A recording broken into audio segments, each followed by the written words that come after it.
5 বছর মেয়াদী পঞ্চম প্রাথমিক শিক্ষা উন্নয়ন কর্মসূচি শুরু হবে 1 জুলাই। নিয়োগ হবে 5 লাখ সরকারি কর্মচারী। শুরু হবে পেপ্যালের কার্যক্রম। সুনীল অর্থনীতি আর সমুদ্র অঞ্চল পরিকল্পনা কার্যক্রম পরিচালনায় নেওয়া হচ্ছে পদক্ষেপ। জাতীয় সংসদে এসব কথা জানিয়েছেন প্রধানমন্ত্রী তারেক রহমান। বুধবার অধিবেশনের প্রশ্নোত্তর পর্বে এসব কথা জানান তিনি।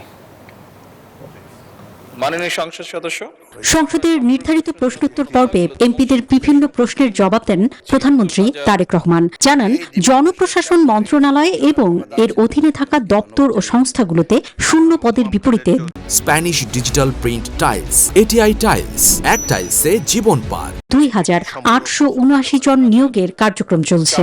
1 জুলাই থেকে শুরু হবে 5 বছর মেয়াদী প্রাথমিক শিক্ষা উন্নয়ন কার্যক্রম। আগামী 1 জুলাই 2026 হতে 5 বছর মেয়াদী পঞ্চম প্রাথমিক শিক্ষা উন্নয়ন কর্মসূচি সরকার শুরু করতে যাচ্ছে। প্রশ্নের উত্তর দিতে গিয়ে সরকারের দেয়া বিভিন্ন উন্নয়ন পরিকল্পনার কথা জানান প্রধানমন্ত্রী। উপকূলের মানুষের জীবনমান উন্নয়ন, সুনীল অর্থনীতির পাশাপাশি পর্যটন শিল্পের বিকাশে মহা পরিকল্পনা নিয়েছে সরকার। সুনীল অর্থনীতির টেকসই ও দীর্ঘমেয়াদী উন্নয়ন নিশ্চিত করার লক্ষ্যে প্রয়োজন হলে 2026-27 অর্থ বছরে প্রাতিষ্ঠানিক কাঠামো গড়ে তোলার বিষয়টি সক্রিয় বিবেচনাধীন রয়েছে।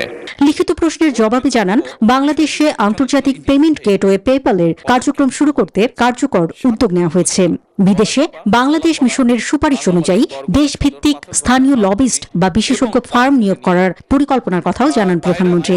বিদেশে বাংলাদেশ মিশনের সুপারিশ অনুযায়ী দেশভিত্তিক স্থানীয় লবিস্ট বা বিশেষজ্ঞ ফার্ম নিয়োগ করার পরিকল্পনার কথাও জানান প্রধানমন্ত্রী। আমরা সরকারের পক্ষ থেকে চেষ্টা করব সশস্ত্র বাহিনীকে রাজনৈতিক বিতর্কের ঊর্ধ্বে রেখে সক্ষমতা বাড়ানোর প্রতিশ্রুতি দেন প্রধানমন্ত্রী তারেক রহমান। কোন উদ্যোগ গ্রহণ করে সেটা অন্তরা বিশ্বাস, নিউজ 24, ঢাকা।